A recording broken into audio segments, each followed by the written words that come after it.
Un millionnaire en retard pour une réunion voit une mère célibataire avec 2 enfants demander de l'aide sur une route déserte. Il l'ignore, mais 5 minutes plus tard, quelque chose le pousse à revenir. Et ce qu'il découvre le fait fondre en larmes. Le ronronnement régulier du moteur résonnait à l'intérieur de la berline noire, isolée du monde extérieur comme une capsule de silence et de confort. Pierre Marchand, impeccablement vêtu d'un costume sur mesure gris anthracite, les yeux rivés sur l'horizon de la route, conduisait avec la précision d'un métronome.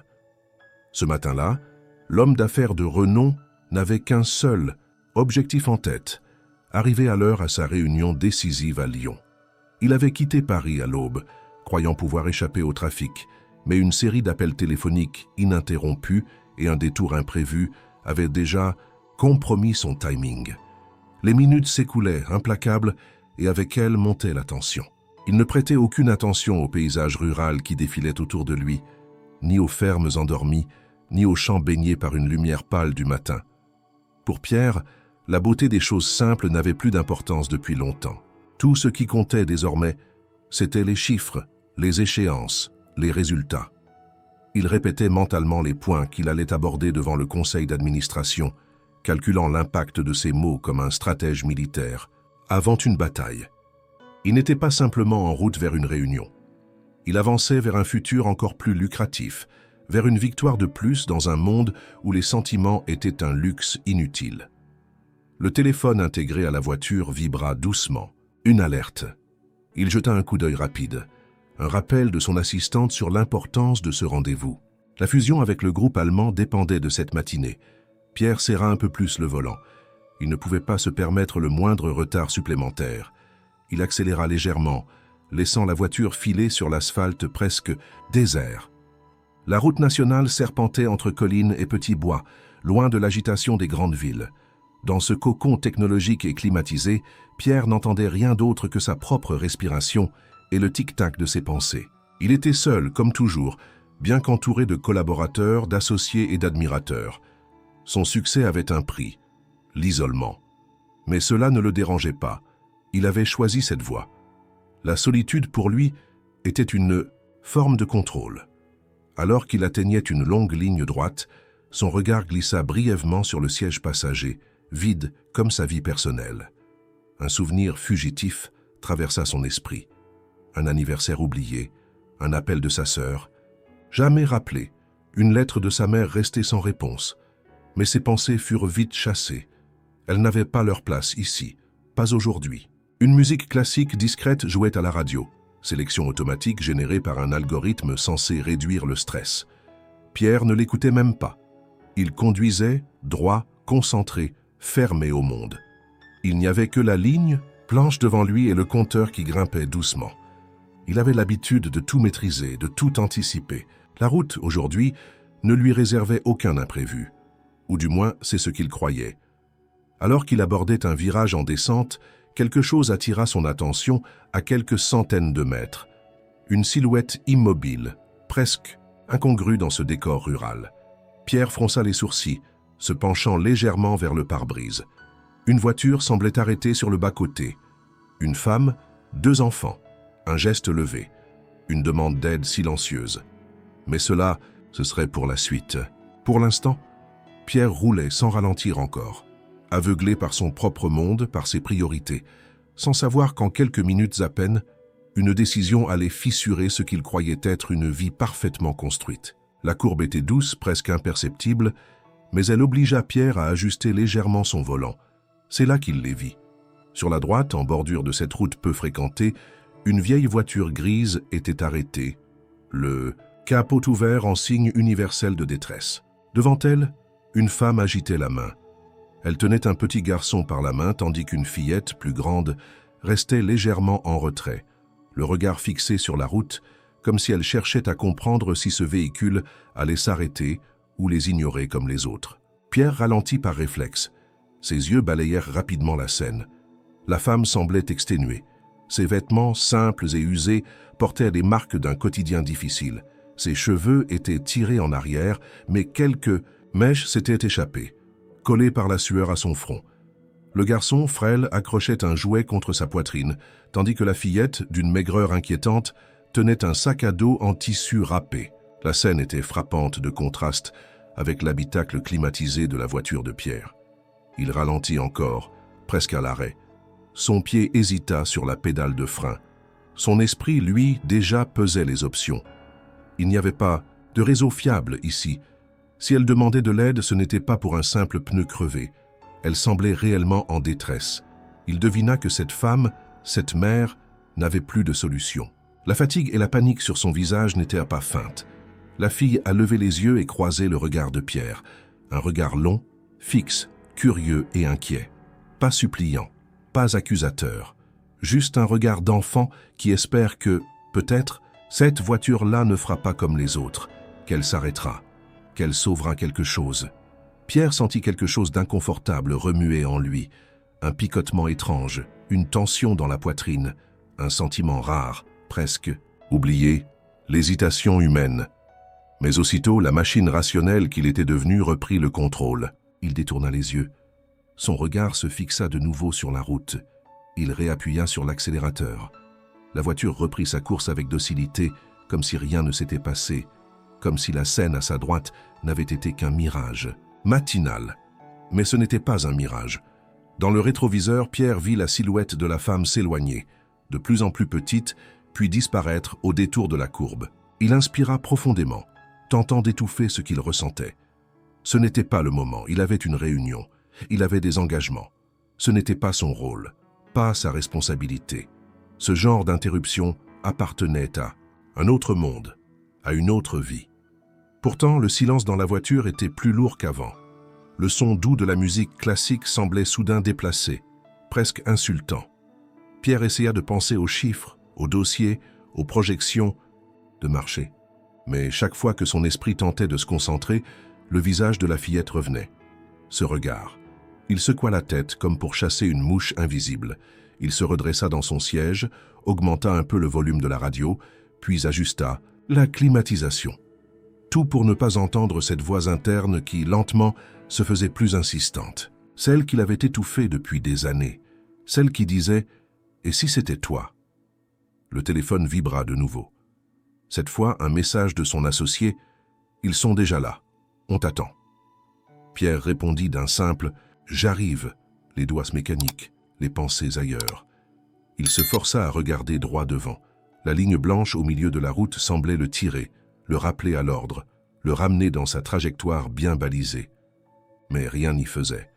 Le sentiment d'avoir laissé quelque chose derrière lui, quelque chose d'essentiel, de fragile, grandissait. Ce n'était pas de la culpabilité. Pas encore. C'était un poids sourd, une fissure dans l'armure, un début d'inconfort que ni le cuir du siège, ni le ronron du moteur ne pouvaient masquer. Et tandis que la route continuait de s'ouvrir devant lui, droite, vide, irréprochable, Pierre sentit pour la première fois ce matin-là que peut-être il n'allait pas dans la bonne direction. Les 5 premières minutes qui suivirent furent étrangement silencieuses. Pas un bruit ne troubla l'habitacle du véhicule, sinon le souffle mécanique de la climatisation et le battement régulier du clignotant activé par erreur que Pierre oublia de désactiver. Ce cliquetis monotone résonnait comme une pendule intérieure, comptant les secondes depuis sa décision. Chaque tic semblait lui rappeler l'instant précis où il avait choisi d'ignorer la main levée, le regard d'un enfant et la fatigue d'une mère à bout de force. Pierre conduisait toujours, mais ses pensées s'étaient détachées de la route. Son regard, bien que fixé sur l'asphalte, s'était assombri. Il revoyait ce garçon tenant fermement un petit jouet contre lui, comme une armure dérisoire contre un monde indifférent. Ce regard. Il revenait obstinément. Un mélange de peur et de foi, une dernière étincelle d'espoir dans une situation désespérée, et il l'avait éteinte, délibérément. Il inspira profondément, tentant de ramener ses pensées vers le dossier de la fusion, vers les chiffres qu'il connaissait par cœur. Mais les lignes de contrat, les courbes de rendement, les profits projetés s'évaporaient sous la pression d'une seule image, celle de cette fillette tenant le sac sur son dos comme si elle portait le poids du monde. La rationalité tenta une dernière offensive. Pierre se parla à lui-même en silence. « Tu ne pouvais pas t'arrêter. Tu n'es pas un dépanneur, tu n'as pas le temps. Ce n'est pas ton rôle. » Mais aucune de ces phrases n'avait la solidité habituelle. Elles flottaient, fragiles, comme des excuses mal construites. Et la voix intérieure qu'il avait étouffée pendant des années, celle qui parlait de compassion, d'humanité, refit surface avec une intensité qu'il n'attendait plus. Pierre ralentit inconsciemment. La voiture glissa doucement vers le bas-côté, sans qu'il en ait pleinement conscience. Sa main tremblait légèrement sur le volant. Il jeta un coup d'œil au tableau de bord. Il avait parcouru à peine quelques kilomètres depuis qu'il avait dépassé la femme et ses enfants. Pourtant, cela lui paraissait déjà une éternité. Il ferma les yeux un instant. Puis, il coupa la radio. Le silence, brutal et total, envahit l'espace. Il entendait son propre souffle. Il sentit alors, pour la première fois depuis longtemps, quelque chose de profondément humain. Le doute, non pas celui d'un investisseur ou d'un chef d'entreprise, mais celui d'un homme qui réalise, trop tard, qu'il a peut-être commis une erreur irréparable. Il posa ses mains sur le volant plus fermement cette fois. Il n'y avait personne autour. La route était toujours vide, comme figée dans le temps. Tout semblait suspendu à sa prochaine décision. Et puis, sans prévenir, il freina, brutalement. L'odeur des pneus chauffés se mêla à la fraîcheur artificielle de l'habitacle. Il mit la voiture au point mort, resta quelques secondes immobile, les yeux ouverts sans vraiment regarder.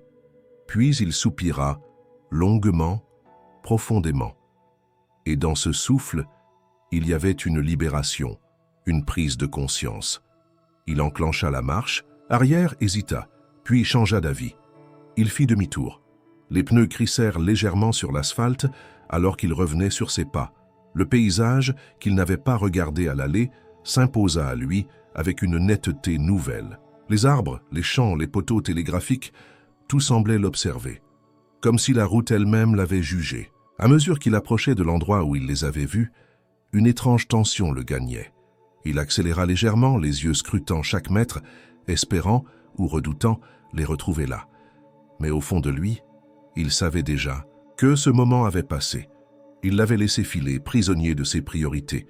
Il espérait pourtant, il espérait encore. Lorsqu'il atteignit la courbe, son cœur se serra. La voiture n'y était plus. Le bas-côté était vide. Le capot ouvert avait disparu, tout comme la silhouette de la femme et des enfants. Le vent agitait doucement quelques feuilles mortes sur l'asphalte. Rien ne trahissait leur passage. Rien sauf une petite forme à peine visible, jetée à quelques mètres du bitume. Pierre freina et descendit rapidement. Ses chaussures de cuir touchèrent le gravier avec hésitation. Il s'approcha et découvrit ce que le vent avait à moitié recouvert. Une petite sacoche d'enfant bleue avec un dessin d'ours souriant brodé dessus. Il la ramassa doucement, comme si elle pouvait se briser. Elle était légère. À l'intérieur, il sentait des objets familiers, jouets, peut-être des vêtements. Un monde miniature, un monde oublié. Il resta là, debout, la sacoche contre lui, regardant autour comme si le paysage allait soudain lui répondre. Mais il n'y avait rien. Juste ce silence pesant et la sensation, pour la première fois depuis des années, qu'il avait échoué non dans ses affaires, mais dans ce qui faisait de lui un homme. Le sac dans les mains, Pierre se tenait immobile au bord de la route, comme un homme déraciné de sa propre vie. Il leva les yeux, espérant apercevoir une silhouette au loin, un mouvement, une trace quelconque qui indiquerait la direction qu'ils avaient prise. Rien. Le silence des champs alentours n'avait rien d'apaisant. Il pesait comme un reproche muet, accentué par le vent léger qui agitait les hautes herbes sur les talus. Il retourna lentement vers sa voiture, toujours en tenant le petit sac bleu contre lui. Ce geste, dérisoire mais instinctif, le surprenait. Il n'avait jamais été homme à porter autre chose qu'un attaché-case ou un sac de sport de luxe. Et pourtant, ce sac-là semblait avoir un poids que les objets de valeur n'avaient jamais eu pour lui. Il ouvrit la portière et s'assit à nouveau derrière le volant. Le moteur tournait encore, mais il n'avait plus de destination. Il posa le sac sur le siège passager, puis, mécaniquement, l'ouvrit. À l'intérieur, des chaussettes, pliées, un petit livre d'images déchiré, un doudou usé dont les coutures s'effilochaient. Au fond du sac, un carnet de dessins aux pages cornées. Il l'ouvrit sans savoir pourquoi. Sur la première page, un dessin maladroit d'un soleil, d'une maison, de 3 figures souriantes, une femme et 2 enfants. Et, sous ce dessin, une écriture d'enfant tremblante appliquée. « Pour maman, bon anniversaire. Cette année, je serai fort, je te promets. » Pierre lut la phrase une seconde fois, puis une troisième. Ses doigts tremblèrent légèrement. Il resta là, figé, incapable de détourner les yeux de ces quelques mots qui, soudain, perçaient une carapace qu'il croyait inviolable. Ce n'était pas un simple dessin, c'était un message de survie, une déclaration d'amour enfantine dans un monde trop grand, trop dur. Un souvenir enfoui refit surface sans qu'il le veuille. Lui-même, enfant, dans un centre d'accueil, humide de l'île, un jour de pluie essayant d'écrire une lettre à une mère qui ne répondait jamais. Les lignes floues d'un passé qu'il s'était efforcé d'oublier depuis son adoption. Il referma brusquement le carnet, comme pour éteindre la mémoire. Mais c'était trop tard. La brèche était ouverte. Il redémarra. Lentement, cette fois, la voiture roula à une allure bien inférieure à la limite autorisée. Il scrutait les bas-côtés, les chemins de terre, les entrées de champs, tout ce qu'il n'avait pas regardé à l'allée. Il ne savait pas exactement ce qu'il cherchait, mais il savait qu'il devait continuer. Revenir en arrière n'était plus une question de choix. C'était une nécessité. La route pourtant semblait s'être allongée. Les kilomètres parcourus à toute allure quelques instants plus tôt devenaient interminables au retour. Chaque tournant, chaque ligne droite, semblait se répéter à l'infini. Et toujours aucune trace de la femme ni des enfants. Il passa devant une ferme isolée. Rien. Un hangar, puis un petit pont de pierre. Toujours rien. Le paysage, beau, dans sa simplicité, lui paraissait maintenant hostile. Il sentit l'urgence monter. Et si elle avait essayé d'appeler quelqu'un? Et si, faute de réseau, elle avait tenté de rejoindre un village à pied avec 2 enfants en bas âge? Et si quelque chose de pire était arrivé? La voiture ralentit une nouvelle fois alors qu'il atteignait une intersection secondaire. Un chemin de terre serpentait vers une petite colline, bordée de haies épaisses. Il crut apercevoir une forme mouvante à l'horizon, mais ce n'était qu'un oiseau. Il soupira, les mains crispées sur le volant. Puis, au détour d'un virage, il aperçut une silhouette au loin. Une femme âgée, en tablier, marchait lentement au bord de la route, un panier à la main. Pierre freina et baissa la vitre. Elle se tourna vers lui, surprise, puis s'arrêta. « Bonjour, madame. Vous n'auriez pas vu une femme avec 2 enfants il y a quelques minutes ?» Ils avaient l'air en difficulté, leur voiture est tombée en panne. La vieille dame hocha la tête avec lenteur. « Si, monsieur, elle est passée ici il y a pas longtemps.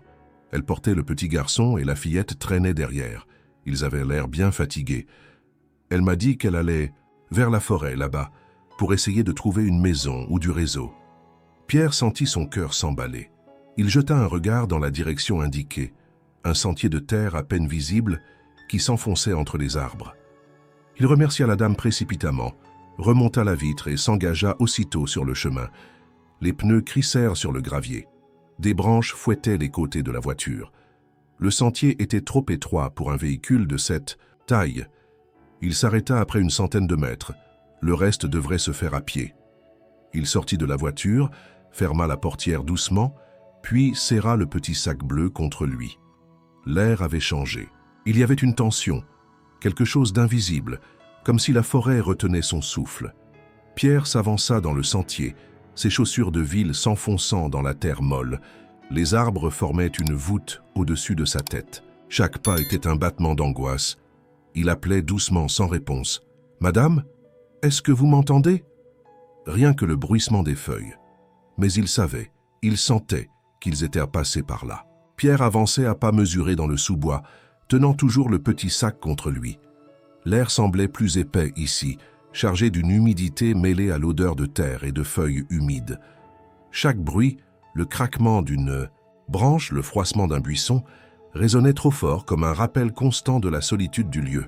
Le chemin, à peine tracé, se perdait par moments entre les racines et les herbes hautes. Il ne savait pas combien de temps il pouvait tenir à ce rythme, mais quelque chose en lui refusait l'idée d'abandonner. Pas cette fois.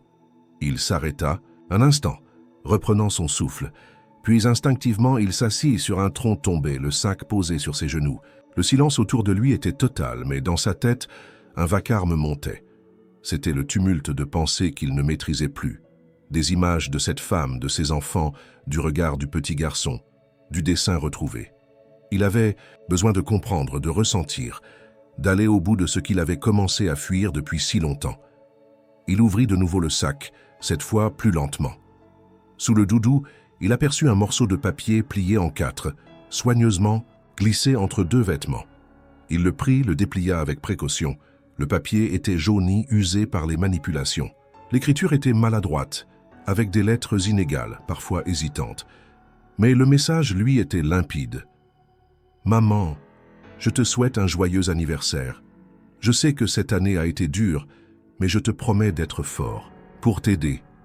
Même quand j'ai peur, je pense à toi et je me dis qu'on va y arriver. Je t'aime plus que tout. Maxime. » Pierre sentit sa gorge se serrer. Il relut la lettre, incapable de détourner les yeux. Chaque mot était une déclaration d'amour pur, sans filtre. L'amour d'un enfant qui comprenait déjà trop bien le poids que sa mère portait. Il n'y avait pas de plainte, pas de demande, juste une promesse. Une volonté de soutenir à sa manière celle qui portait tout. Des souvenirs refirent en surface, brusques et douloureux. Lui aussi, enfant, avait tenté d'écrire une lettre semblable. Il n'avait jamais osé la donner. Elle avait fini déchirée, jetée, trop douloureuse à regarder. Mais ici, dans cette forêt, à travers ce message simple, il revivait ce qu'il avait fui.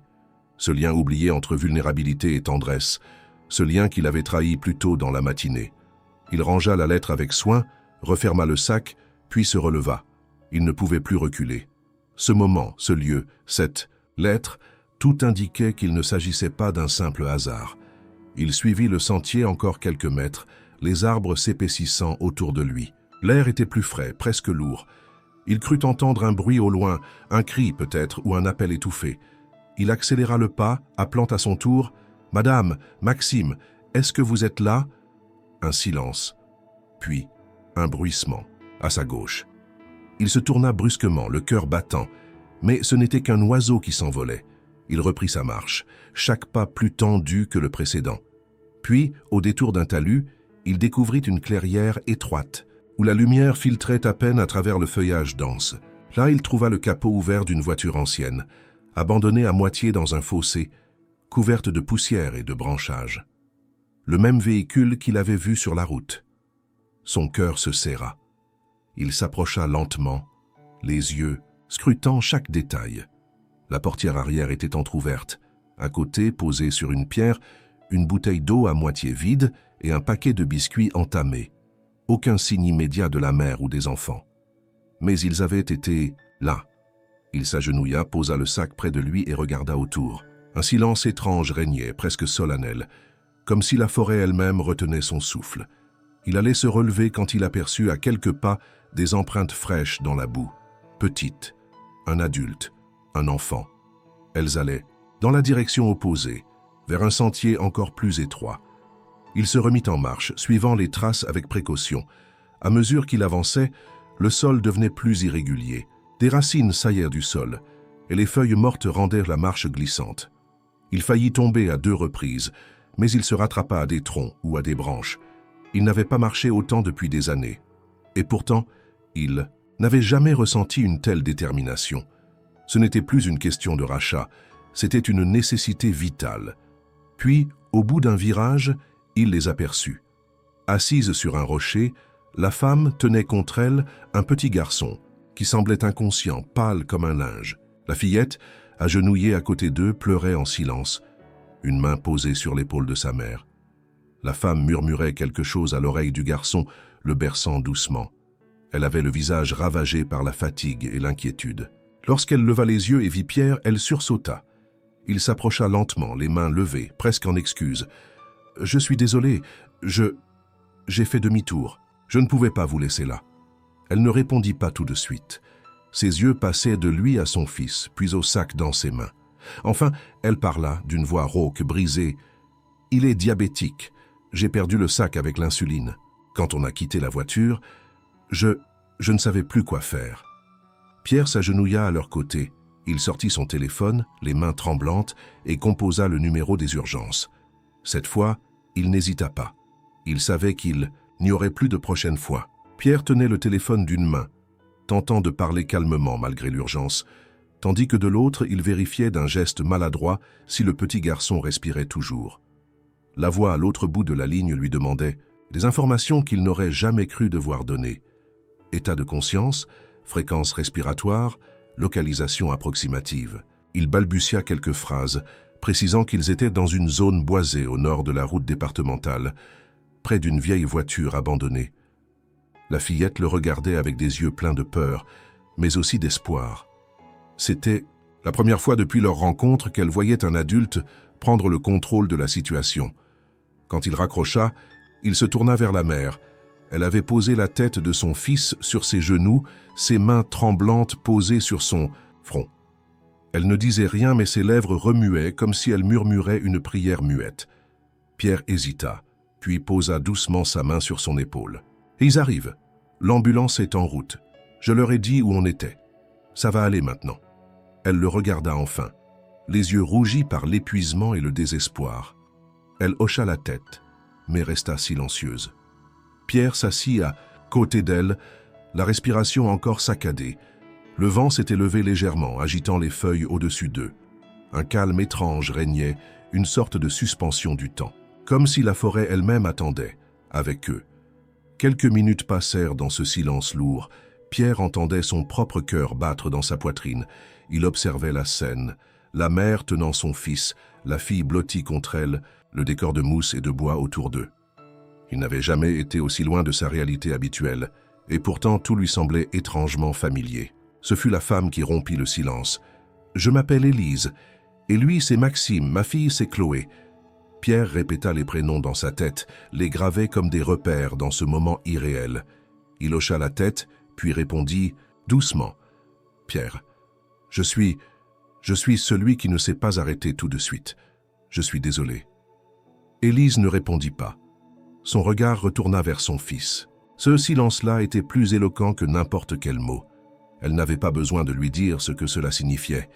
Il l'avait compris dès l'instant où il avait retrouvé le sac. Un bruit de pas interrompit le moment. Tous trois se retournèrent. Une silhouette se dessinait entre les arbres. Une vieille dame, celle qu'il avait croisée sur la route, avançait lentement, tenant son panier d'une main et ses dents d'un bâton de l'autre.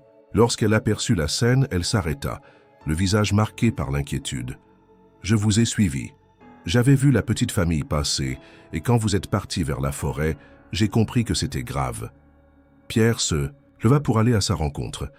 Il lui raconta brièvement la situation, l'état du garçon, l'appel au secours.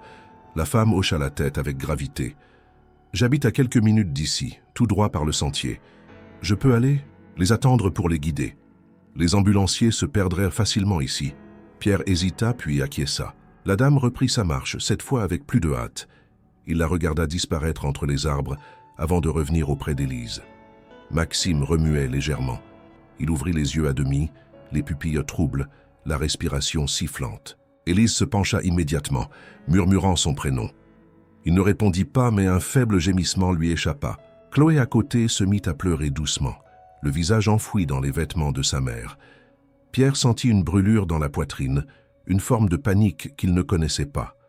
L'impuissance. Il chercha dans ses souvenirs des gestes, des techniques, quelque chose qu'il aurait pu faire. Mais rien. Il n'avait jamais eu d'enfant. Il n'avait jamais été confronté à ce genre d'urgence. Tout ce qu'il possédait, voiture, montre, actions, immeubles, ne valait rien face à un enfant en danger. « Il avait mangé quelque chose ce matin ?» demanda-t-il, cherchant à comprendre. « Un morceau de pain et un jus. C'était tout ce qu'il restait, » murmura Élise. Il n'a pas voulu tout prendre. Il disait que Chloé devait manger aussi. Sa voix se brisa. Pierre détourna le regard un instant. Puis, sans réfléchir, il retira sa veste et la posa sur les épaules. D'Élise, elle ne protesta pas. Le tissu de laine fine contrastait avec ses vêtements usés, mais aucun des deux n'y prêta attention. Le vent continuait de souffler, apportant des sons indistincts, peut-être des moteurs au loin. Pierre se leva et marcha jusqu'à un point plus dégagé du sentier. Là, au loin, entre les troncs, il vit une lumière clignotante, l'ambulance. Il agita les bras, appela, et quelques secondes plus tard, deux silhouettes en uniforme surgissaient de la végétation. Il les guida jusqu'à la clairière. Les ambulanciers posèrent immédiatement leur matériel près de Maxime et commencèrent les premiers gestes. Pierre recula pour leur laisser de l'espace, mais resta proche. Il observait Élise serrer la main de son fils pendant qu'on lui posait une perfusion, qu'on vérifiait ses constantes. Elle murmurait encore ces mots inaudibles. Pierre ne comprenait pas tout, mais il sentait que quelque chose en lui changeait à mesure qu'il assistait à cette scène. Une ambulance, une mère, deux enfants. Et lui, spectateur d'un moment qu'il aurait pu ne jamais connaître. Il croisa le regard d'un des ambulanciers. Celui-ci hocha la tête, rassurant. Maxime était faible mais stable. Ils allaient l'emmener au centre hospitalier le plus proche. Élise se leva, tenant toujours Chloé par la main, et remercia Pierre sans mots. Ce regard-là, cette fois, n'avait rien de muet. Il portait une vérité nue, brute, celle d'une femme qui s'était battue seule et qui, peut-être, n'était plus totalement seule. Les portières de l'ambulance claquèrent dans un écho métallique qui résonna longuement dans le silence du bois. Maxime, allongé sur un brancard, les paupières closes, respirait à travers un masque. Sa peau était encore pâle, ses doigts inertes reposant sur le drap blanc.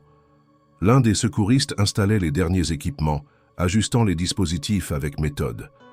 À côté de lui, Élise tenait la main de son fils, son regard fixé sur chaque mouvement, comme si le moindre détail pouvait lui ramener l'assurance qu'elle cherchait désespérément. Pierre, toujours en retrait, observait la scène avec une tension sourde dans la poitrine. Les arbres, la lumière tamisée, l'odeur de terre humide, tout semblait irréel. Ce matin, il roulait vers Lyon pour conclure un accord commercial. Quelques heures plus tôt, il ne savait rien de Maxime, de Chloé, d'Élise. Et maintenant, il se tenait là, témoin d'une fragilité humaine qu'aucun contrat n'aurait pu lui révéler. Un des ambulanciers s'adressa à Élise. « On part maintenant, madame. Vous pouvez monter à l'arrière avec lui. Votre fille peut venir devant avec moi si elle veut. » Chloé se serra aussitôt contre sa mère, sans parler. Élise regarda Pierre, hésitante. Elle voulait dire quelque chose, mais aucun mot ne sortit. C'est lui qui rompit le silence. « Je vais vous suivre en voiture. Si vous avez besoin de quoi que ce soit, n'importe quoi, je suis là. » Elle acquiesça en silence, puis elle monta dans l'ambulance avec Maxime tenant sa main. Pierre resta un instant figé, regardant le véhicule s'éloigner lentement sur le sentier, les pneus soulevant la poussière et les feuilles mortes. Puis il courut presque jusqu'à sa propre voiture, garée un peu plus loin. Lorsqu'il s'assit derrière le volant, il inspira profondément. Le petit sac bleu était toujours posé sur le siège passager. Il le prit, le serra contre lui. Un instant. Un geste réflexe, chargé de sens. Il le posa doucement sur le siège, puis démarra. La forêt s'effaça peu à peu dans le rétroviseur. La route étroite, les virages serrés, les talus envahis de végétation, tout devenait secondaire. Ses pensées tournaient autour d'une seule idée. Arriver à temps, être utile, ne pas rater ce qui comptait vraiment cette fois. Le GPS indiquait le centre hospitalier le plus proche, à une trentaine de kilomètres. Il accéléra sans se soucier des limitations, le regard fixé sur la route. Mais cette fois, ce n'était pas la vitesse d'un homme pressé de réussir. C'était l'élan de quelqu'un qui tentait de réparer, de rattraper. Chaque mètre parcouru était un pas de plus contre le regret. Il pensait à Maxime, à ce petit corps trop léger, trop calme. Il pensait à Élise, au tremblement de ses mains, à son regard brisé. Et il pensait à lui-même, à ce qu'il était devenu. Un homme aux décisions parfaites, mais au silence meurtrier. Il avait failli. Il le savait. Mais il était encore temps. Il l'espérait. La voiture glissa dans les dernières courbes de la route, puis retrouva l'asphalte plus lisse de la départementale. Le paysage devenait plus familier, les maisons plus nombreuses. Enfin, il vit le panneau bleu signalant l'hôpital. L'ambulance était déjà garée devant les urgences. Il se gara en double file, descendit précipitamment, sac en main.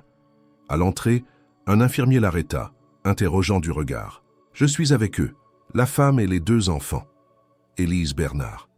L'infirmier lui fit signe d'entrer. Il longea les couloirs sans trop savoir où aller, suivant les panneaux comme un automate. Lorsqu'il arriva dans la salle d'attente, il vit Élise assise sur une chaise en plastique, la tête dans les mains, Chloé recroquevillée contre elle.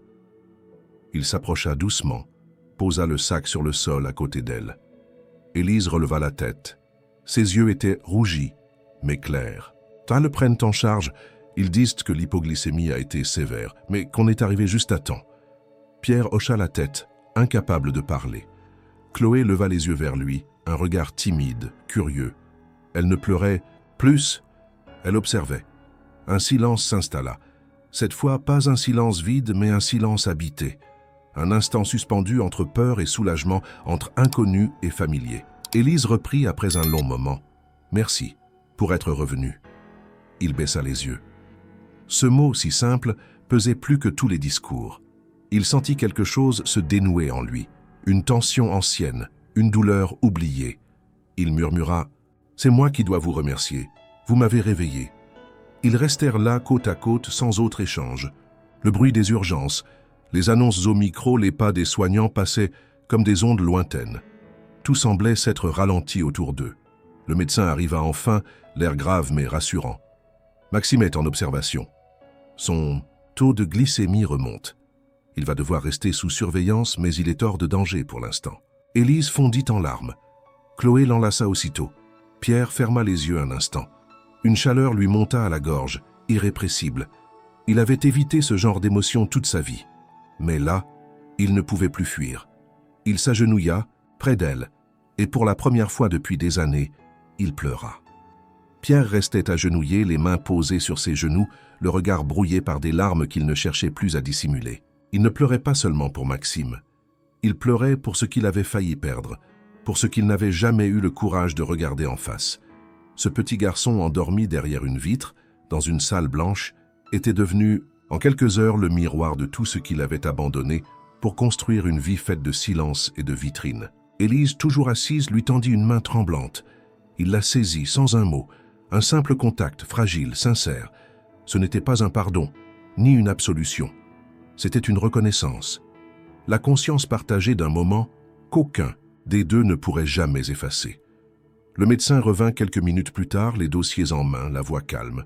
« Maxime est stable. Nous allons le garder en observation pendant 48 heures.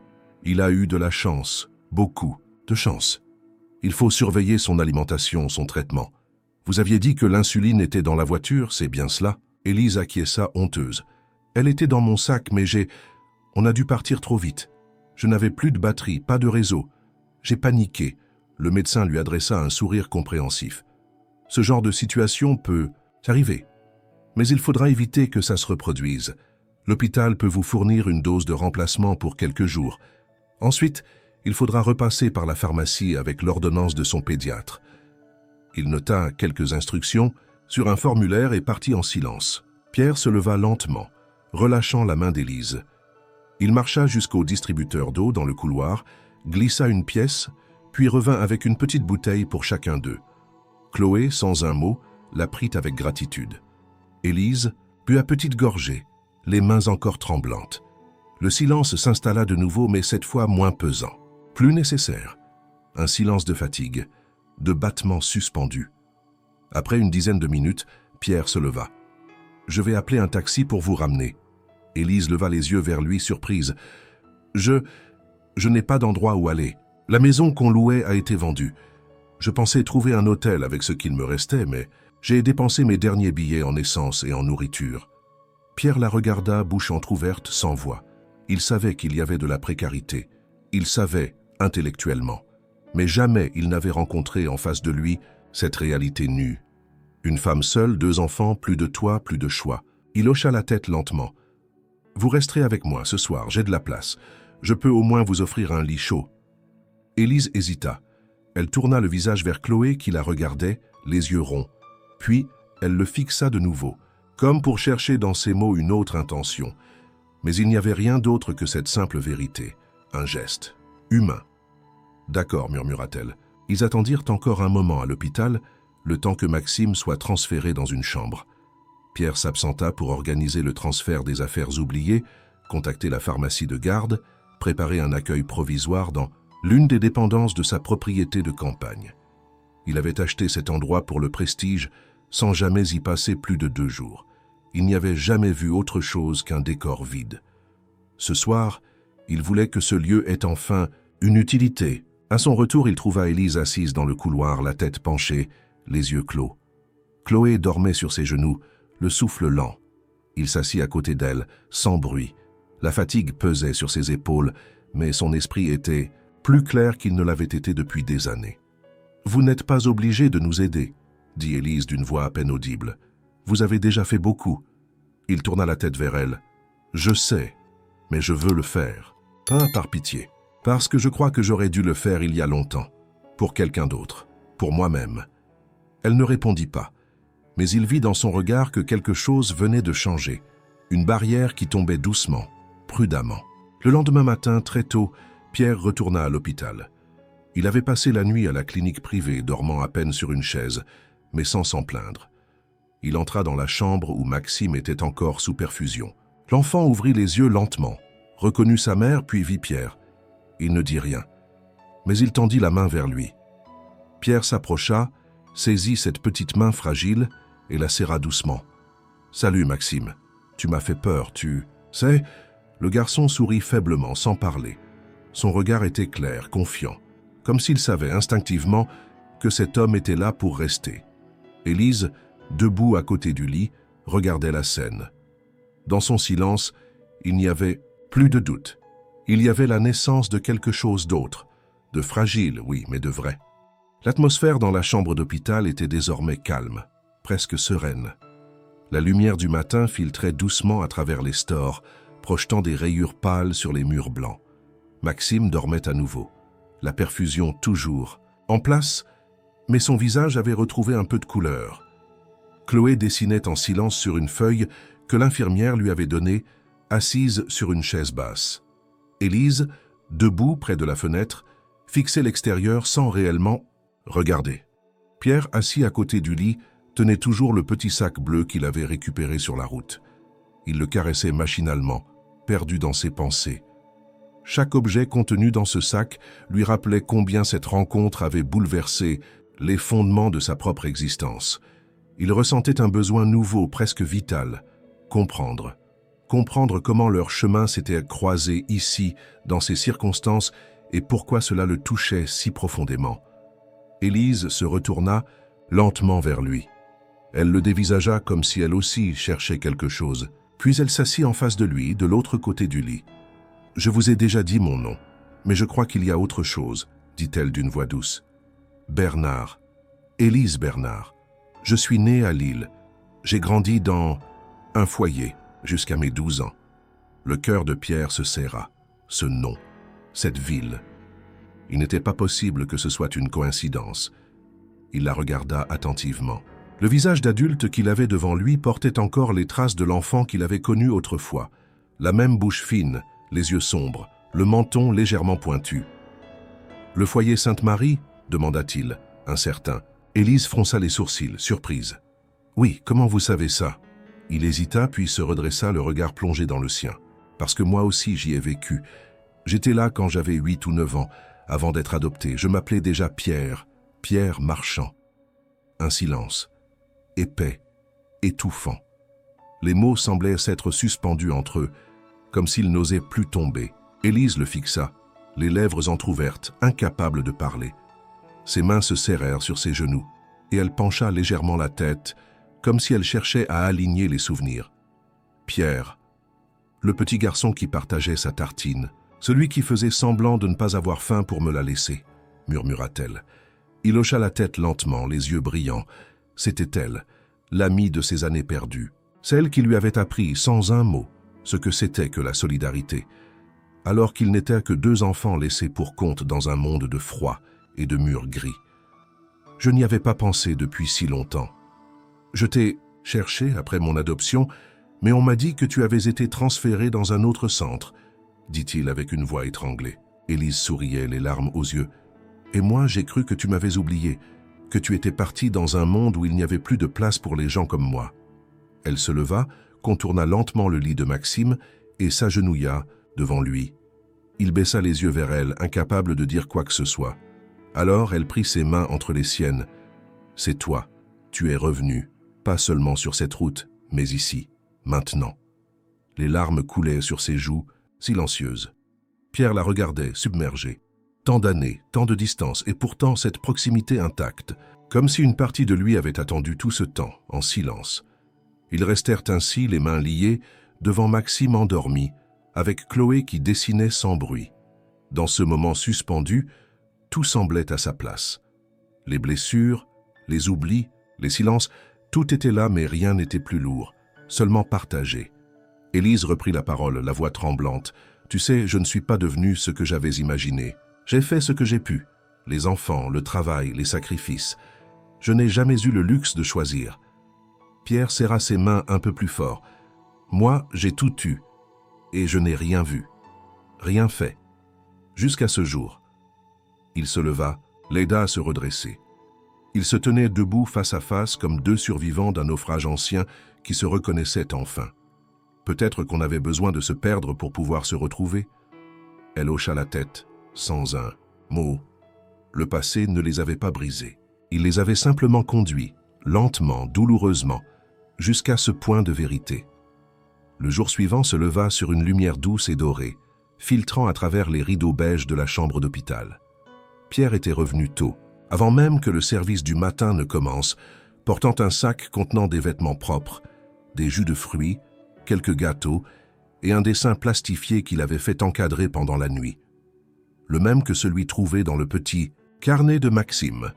Il avait dormi à peine 2 heures dans une chambre d'hôtel voisine, incapable de fermer l'œil. Trop de choses tournaient dans sa tête. Souvenirs d'enfance, images de la veille, les mains d'Élise dans les siennes. Élise était déjà réveillée. Elle portait une chemise large que l'infirmière lui avait prêtée. Les traits, tirés mais les yeux vifs, elle semblait plus solide qu'hier. Chloé dormait encore, recroquevillée dans un coin du canapé en simili-cuir de la chambre.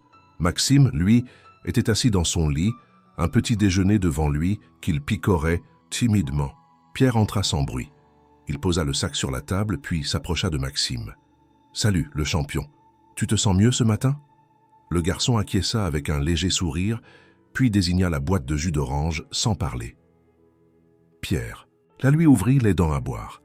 Élise les regardait, un pli discret au coin des lèvres, mi-émue, mi-silencieuse.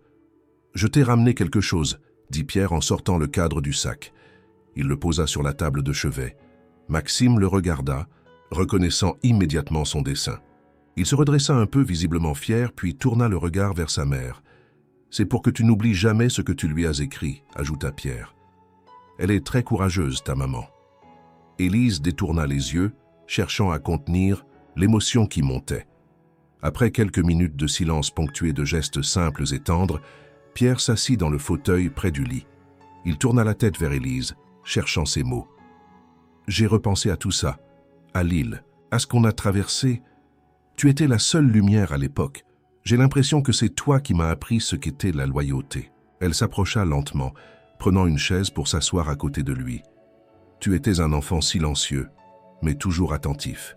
Tu m'as donné ta part de pain plus d'une fois. Je n'ai jamais oublié ça. » Pierre sourit faiblement. « Et pourtant, j'ai oublié bien d'autres choses essentielles après. J'ai laissé ma vie se remplir de chiffres, de décisions froides, de murs et de verres. J'ai réussi, oui. Mais en te retrouvant, je réalise que j'ai perdu une partie de moi dans le processus. » Elle baissa les yeux, les mains croisées, sur ses genoux. On fait tous des choix. Certains sont guidés par la nécessité, d'autres par la peur. J'ai souvent agi par peur, peur de perdre ce que j'avais de plus précieux. Il la regarda, son regard plus doux que jamais. Et moi j'ai agi par orgueil, parce que j'ai cru qu'en contrôlant tout, j'étais invulnérable.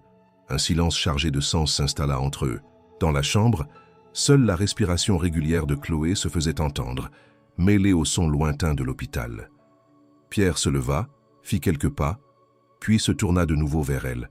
« Je ne veux pas qu'on se perde à nouveau, Élise. » Elle le fixa, surprise.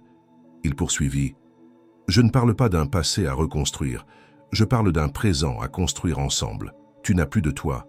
Moi, j'ai une maison vide. Tes enfants ont besoin de stabilité. Et moi, j'ai besoin de sens. » Elle resta un moment silencieuse, puis se leva à son tour. « Tu es sûr? Ce que tu proposes, ce n'est pas de la charité. Non, c'est un retour. À moi-même. À toi. Aux valeurs que j'avais étouffées. Et si tu acceptes, je veux que tu le fasses avec fierté. Je ne veux pas te sauver. Je veux te redonner ce qui te revient. » Elle ferma les yeux une seconde. Lorsqu'elle les rouvrit, ils brillaient. Elle s'approcha, posa une main sur sa poitrine juste au-dessus du cœur. « Alors regarde-moi bien, Pierre. Je ne suis plus la petite fille du foyer. Je suis une femme, une mère, et je n'accepterai ton aide que si elle vient d'égal à égal. C'est tout ce que je demande. » Ils se regardèrent longuement, dans un silence plus puissant que 1000 promesses. Puis, elle tendit la main. « D'accord. » Il la saisit, sans hésiter. Maxime, du fond de son lit, observait la scène avec un demi-sourire, et sans qu'aucun adulte ne le remarque, Il murmura très bas.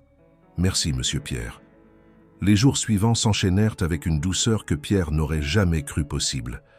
Après la sortie de l'hôpital, Élise et les enfants furent installés dans l'aile ouest de la maison de campagne que Pierre possédait en bordure de la région lyonnaise. C'était une vaste bâtisse en pierre claire, entourée de jardins laissés en friche, avec un verger oublié et une terrasse où les meubles de jardin portaient encore la poussière des années. Jusqu'alors, cette maison n'avait été qu'un actif dormant, une ligne sur un tableau d'investissement.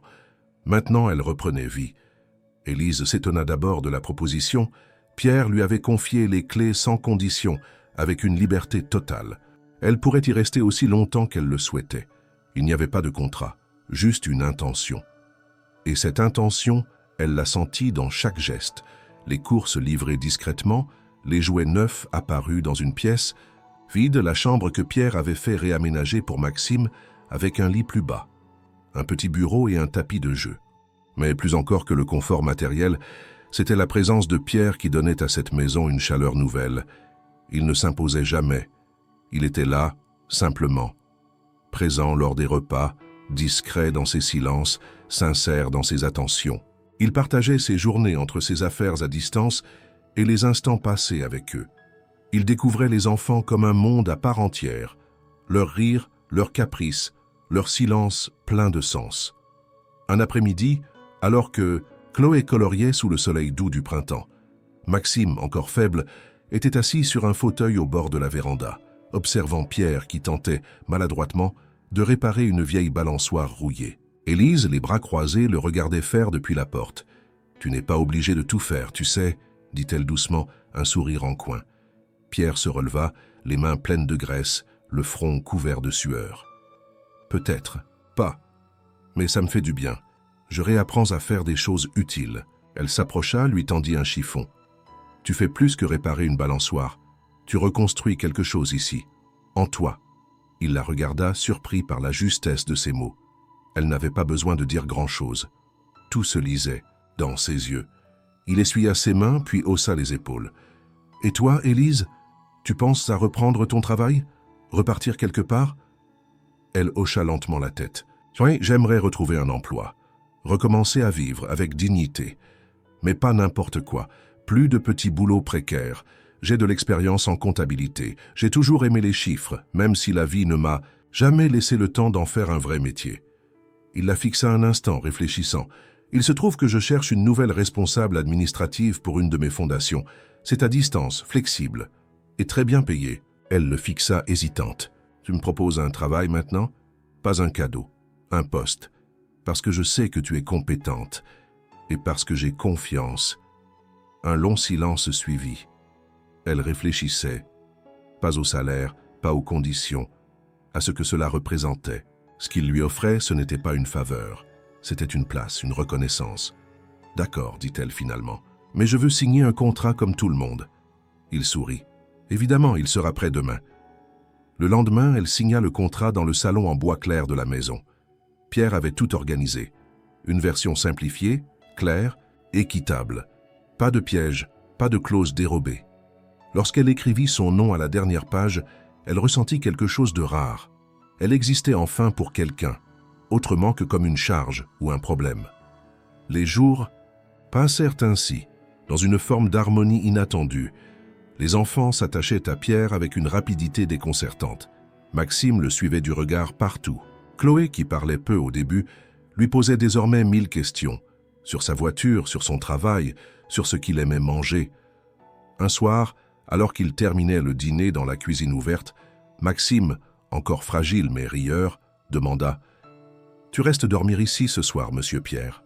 Pierre hésita puis regarda Élise. Elle haussa les épaules, amusée. « Tu pourrais bien rester. Il y a une chambre d'amis impeccable. »« Alors oui, répondit-il. Ce soir, je reste. » Chloé sauta de sa chaise, courut vers lui et l'enlaça, avec la maladresse joyeuse des enfants qui aiment sans réserve. Il la serra doucement, puis regarda Élise. Ce regard-là n'avait plus besoin de mots. Le lendemain matin, Élise se leva plus tôt. Elle marcha dans le jardin, encore couvert de rosée. En regardant la maison, elle sentit une chaleur nouvelle l'envahir.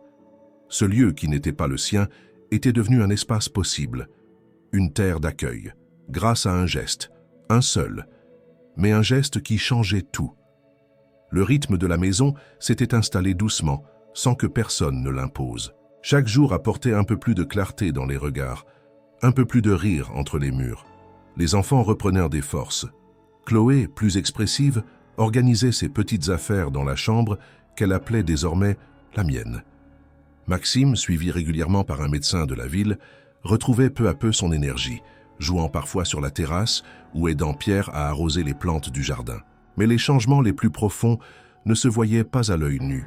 Ils habitaient les gestes les plus simples, un café partagé en silence, une table dressée à 4 mains, un vêtement rangé dans une armoire que l'on n'osait pas s'approprier, mais qui devenait peu à peu un repère. Pierre, quant à lui, observait tout cela avec une intensité nouvelle. Il prenait le temps. Pour la première fois de sa vie, il prenait le temps. Un matin, alors que les enfants dessinaient, dans le salon, Élise s'approcha de lui, un dossier à la main. « J'ai commencé à trier les documents de la fondation. Il y avait des doublons dans les budgets et plusieurs prestataires avec des conditions peu claires. » Pierre sourit. Il n'était pas surpris. « Tu vois, je te l'avais dit, tu es faite pour ça. » Elle ne répondit pas tout de suite. Elle s'assit près de lui, feuilletant les pages, puis s'arrêta brusquement. Son doigt s'était figé sur un nom dans un ancien rapport. Elle le montra à Pierre. Ce nom, c'était le patron de l'association qui gérait le foyer Sainte-Marie à Lille. Pierre se pencha. Il lut lentement. C'était bien lui. Une association avait été financée par l'une de ses anciennes entreprises pour des rénovations d'urgence. Le monde était si petit, ou peut-être que certaines boucles avaient le besoin de se fermer. Élise se redressa. « Tu sais ce que j'ai toujours voulu faire, aider les enfants comme nous, mais je n'ai jamais pu, pas le temps, pas les moyens. » Pierre hocha la tête. « Alors faisons-le, ensemble. » Elle le regarda surprise. « Tu ferais ça ? Je veux que cette maison serve à quelque chose. Elle est grande. On pourrait en faire un lieu d'accueil. Pas un foyer, un vrai refuge. Temporaire, humain. Pour des mères seules, des enfants en rupture. Comme tu l'étais. Comme je l'étais. » Elle posa doucement le dossier sur la table. « Si tu veux vraiment faire ça, alors on commence demain. » Ce soir-là, Pierre ne retourna pas à son bureau. Il resta avec les enfants, leur lut une histoire avant de dormir. Chloé s'endormit la tête contre son épaule. Maxime, à ses côtés, ferma les yeux au son de sa voix. Élise les regardait depuis l'encadrement de la porte, sans rien dire. Ses bras croisés sur la poitrine, elle retenait des larmes qu'elle ne comprenait pas tout à fait. Plus tard dans la nuit, Pierre sortit sur la terrasse. Le ciel était clair, les étoiles nombreuses. Il s'assit sur le banc de pierre, les mains croisées. Élise le rejoignit. « Tu n'arrives pas à dormir ?» demanda-t-elle. « Je pense à eux, à toi, à moi, à tout ce qu'on pourrait faire maintenant que le passé ne nous retient plus. » Elle s'assit près de lui. « Tu crois vraiment qu'on peut guérir complètement ?» Il regarda devant lui longtemps. « Pas complètement, mais on peut réparer et on peut transmettre ce qu'on a appris, ce qu'on a perdu, ce qu'on a regagné. » Un silence les enveloppa. La nuit était fraîche. Élise posa sa tête sur son épaule. « Je ne veux pas te blesser, Pierre, je n'ai plus la force pour ça. Et moi, je ne veux pas que tu partes. Je ne veux pas qu'on redevienne des étrangers. Je veux qu'on reste un nous, peu importe ce que ça signifie. » Elle ne répondit pas, mais elle resta là, et ce silence fut plus fort que 1000 promesses. Au fil des semaines, la maison se transforma. Pierre fit venir des artisans pour réparer les structures, aménager les pièces, sécuriser le jardin. Élise supervisait tout, avec rigueur et passion. Ils choisirent ensemble un nom, la Maison du Passage, un lieu où l'on n'était pas censé rester, mais où l'on pouvait reprendre son souffle avant de continuer. Le projet attira rapidement l'attention de petites associations locales. D'anciennes éducatrices contactèrent Élise. On lui demanda des conseils, elle rédigea des dossiers, proposa des méthodes simples mais efficaces. Pierre finança sans compter mais sans s'imposer. Il apprenait à écouter, à déléguer, à soutenir sans contrôler. Un jour, Élise entra dans le bureau qu'ils partagèrent désormais, tenant un courrier à la main. « Tu veux savoir ce que Chloé a écrit pour l'école ?» Elle déplia la feuille. « Mon endroit préféré, c'est chez nous. Il y a un monsieur qui parle doucement, une maman qui sourit plus qu'avant et mon frère qui dort sans faire de cauchemar. C'est tout. Pierre ferma les yeux. Il sentit une chaleur envahir son torse. Pas une fierté, une reconnaissance. Le genre de moment qu'aucune réussite professionnelle ne pouvait égaler. Ce jour-là, il comprit. Il ne réparait pas seulement les blessures d'Élise ou des enfants, il recousait aussi les siennes, lentement, authentiquement. Le soleil baignait la terrasse arrière de la maison du passage d'une lumière tiède et dorée. C'était un après-midi de printemps, calme, avec cette lenteur heureuse des jours où rien ne presse. Les arbres avaient repris leur feuillage, les fleurs plantées par Élise et Chloé s'épanouissaient dans de petits pots alignés le long du muret. L'herbe fraîchement coupée embaumait l'air. Des nappes blanches avaient été étendues sur les tables en bois et quelques guirlandes colorées flottaient entre les branches du vieux cerisier. Pierre sortit de la maison, vêtu d'une chemise claire, les manches retroussées. Il n'aimait pas particulièrement les célébrations, surtout pas les siennes. Depuis des années, il s'efforçait de faire de son anniversaire un jour ordinaire, souvent étouffé sous des réunions ou des repas d'affaires formels. Mais cette année, Élise avait insisté, les enfants aussi, et il n'avait pas eu la force de dire non. Il aperçut Élise à l'autre bout du jardin, donnant les dernières instructions à 2 bénévoles venus l'aider. Sa silhouette, droite, assurée, respirait une sérénité nouvelle. Depuis plusieurs semaines, elle rayonnait. Dans son travail auprès des résidentes de passage avec Maxime et Chloé, elle n'était plus dans la survie. Elle construisait, elle avançait. Maxime courut vers lui, habillé d'un pantalon neuf, les joues roses d'excitation. « Tonton Pierre, viens vite !» Ce mot « tonton » l'avait d'abord surpris, puis touché. C'était venu spontanément, un matin, après un petit déjeuner partagé. Chloé avait suivi, et même Élise, dans ses sourires amusés, n'avait pas corrigé. « Tonton Pierre ». Cela lui allait, cela signifiait qu'il faisait partie d'eux. Il suivit Maxime jusqu'à la table centrale. Là, un petit groupe l'attendait. Élise, Chloé, 2 nouvelles mères hébergées dans la maison, ainsi que les bénévoles. Sur la nappe, un gâteau fait maison, simple, décoré de fruits rouges. Et au centre, une bougie unique. Pierre resta immobile un instant, pris de court par l'émotion. Chloé tendit un carton peint à la main. Une carte. Elle l'avait faite elle-même. C'est de nous tous. On n'a pas signé, mais tu sais que c'est nous, dit-elle avec sérieux. Il ouvrit la carte. À l'intérieur des dessins d'enfants, une phrase maladroite « Merci d'être resté ». Il referma doucement, puis leva les yeux vers eux. Il aurait voulu dire quelque chose, mais les mots refusèrent de venir. Alors, il sourit. Un vrai sourire, large, entier, celui qu'on garde pour les moments rares. « Souffle la bougie !» cria Maxime. Il s'exécuta doucement. Et le vent qui passa à cet instant dispersa la fumée avec une grâce parfaite. Le repas fut simple, mais joyeux. On servit des salades, des tartes salées, des jus frais. Les enfants riaient, jouaient près, des aïeux. Les femmes échangeaient, sans peur, sans urgence. C'était un jour de paix, un jour sans combat. Pierre regardait tout cela, assis sur sa chaise, et sentait son cœur battre autrement. Moins fort, moins inquiet, mais plus présent que jamais. Élise s'approcha de lui alors que la lumière commençait à décliner. Elle lui tendit un petit paquet emballé dans du papier craft. « Je ne savais pas quoi t'offrir. Alors j'ai fait ça. » Pierre ouvrit lentement. À l'intérieur, un cadre, une vieille photo en noir et blanc restaurée, 2 enfants assis côte à côte sur un banc. Un garçon mince, le regard fuyant. Une fille plus petite qui souriait timidement.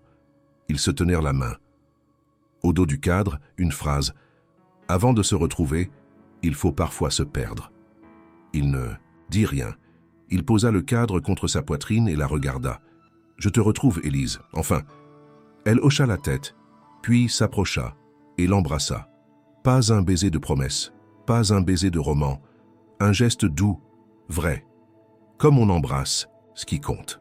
Lorsque la nuit tomba, les guirlandes restèrent allumées, diffusant une lumière chaleureuse dans le jardin. Les enfants dormaient déjà. Les rires s'étaient éteints. Pierre restait seul sur la terrasse, une couverture sur les épaules, regardant les étoiles. Il repensait à la route, à la décision qu'il avait failli ne jamais prendre. À cette femme au bord du chemin, aux enfants immobiles, aux sacs bleus. Il avait failli passer à côté de sa propre rédemption. Il avait failli continuer sa route, croyant que ce qu'il possédait suffisait à remplir une vie. Mais ce jour-là, 5 minutes après avoir ignoré une main levée, il avait fait demi-tour. Et ce demi-tour avait tout changé. Il leva les yeux vers le ciel. « Joyeux anniversaire » murmura-t-il pour lui-même. Mais ce n'était pas de lui qu'il parlait. C'était la naissance de quelque chose de nouveau, quelque chose qu'il n'échangerait pour rien au monde.